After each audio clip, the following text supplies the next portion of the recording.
Hey guys, it's Bryan, your friendly neighborhood reviewer, and I am here today to review Black Sabbath's Master of Reality. I've got an original copy here from 1971. Buddy Dave's been asking me to do this one, so we're going to go into that one.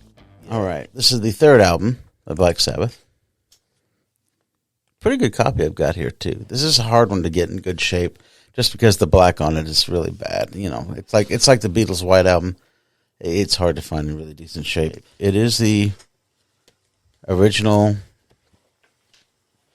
green label. It's an American copy, of course.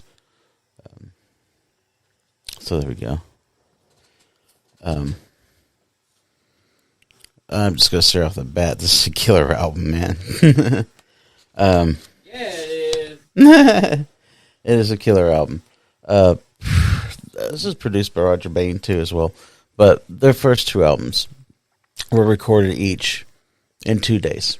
The first album and the second one, Paranoid, of course, the most famous one. This one, because they were able to do, Paranoid was such a hit, they were able to take more time with the album. They were actually able to take 2 months to record this album, which doesn't seem like a lot of time, but for recording, that's a lot of time. So production-wise, it's really, really got a good impact to it. There's a lot of neat little effects. After Forever has a neat little thumping little bass thing. It's really cool. Little effects going on. The filters and things. Children of the Grave, of course, has that little slapping percussion that's just fantastic. It's really cool. A really neat sounding album. Also, they try to branch out a little bit because Tony Iommi does a couple little acoustic pieces that are really cool. I happen to like them. I never heard anybody say nothing. They didn't like them. Some people think they're filler, but I think they're cool. Neat little introductions. But we'll go through the tracks here real quick. Of course, the opening is awesome. You know, Sweet Leaf, which I just found this out. I did not know there's actually Tony Iommi who is coughing at the beginning of it, that they looped it. Apparently, he'd been given a big old joint to smoke, so apparently choked him up quite a bit. So, but that's where that came from. But Sweet Leaf is where they start the whole genre of stoner metal and all that stuff. And actually, this album starts a lot of different metal genres, not only just basic heavy metal, but doom metal, stoner metal. It all starts basically with this album and Paranoid too, of course, first album as well. But these three albums are the cornerstone of where heavy metal begins. So, Sweet Leaf, of course, is a classic. I mean, you gotta love that riff, man. It's killer. After Forever, another great song, a long song. Great, well, not a long song, 5 minutes, whatever.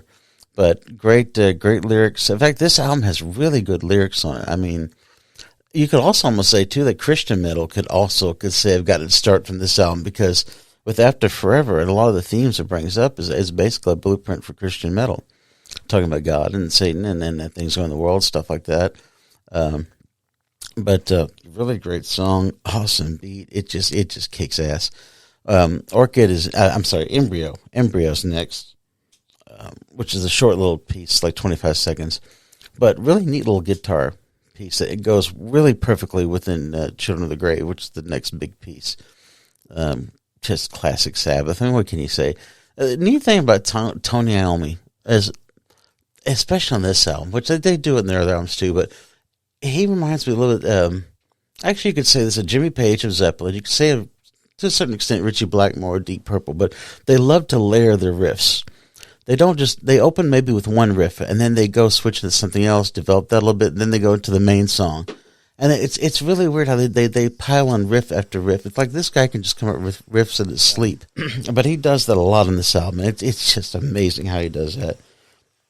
So that's just side one. Side two is just killer too. I mean, Orchid, which is the other instrumental interlude that he does, is a minute and a half long. Again, a short piece, but gosh, really cool. It sounds, because just the acoustic guitar, the chord patterns he uses, and then the sonics that he uses on it too as well. It kind of reminds me, really weird. Check this out.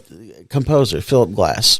He does what we call minimalism, which is basically a repetitive pattern. But it reminds me so much of that, of his kind of work. if you listen to some of Philip Glass and then you listen to Orchid, really similar kind of pieces. So really cool. But that leads into Lord of this World, which again, another pile on riff after riff, and then just a killer, just a killer sections. A great song. And then you take a little breather with Solitude. I think it is the next piece, which is kind of comparable to Planet Caravan on Paranoid. But here, Tony Iommi really shines. He does acoustic piece, kind of something more like Ritchie Blackmore would do, Deep Purple, kind of like medieval kind of thing, you know. Got a lot of flutes and stuff, and sounds like an auto harp or whatever it is on it. Nice little piece, really cool. Sad little piece, but cute. Cool. And then it closes with Into the Void. I mean, geez, what can you say? I mean, that's a killer piece. I mean, the 6 pieces on this album, from Sweet Leaf through Into the Void, are just solid.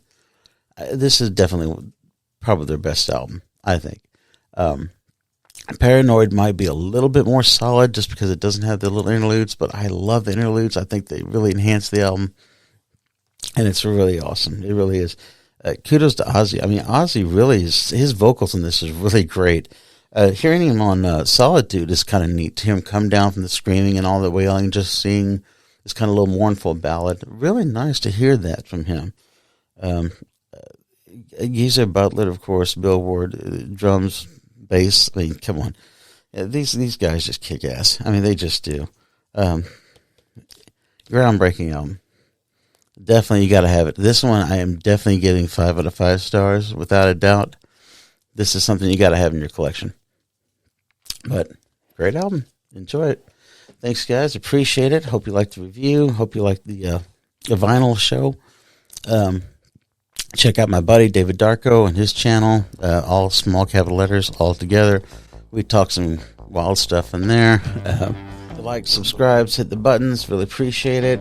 Let me know what you think. What Sabbath album is your favorite Sabbath album? What you think about Master Reality?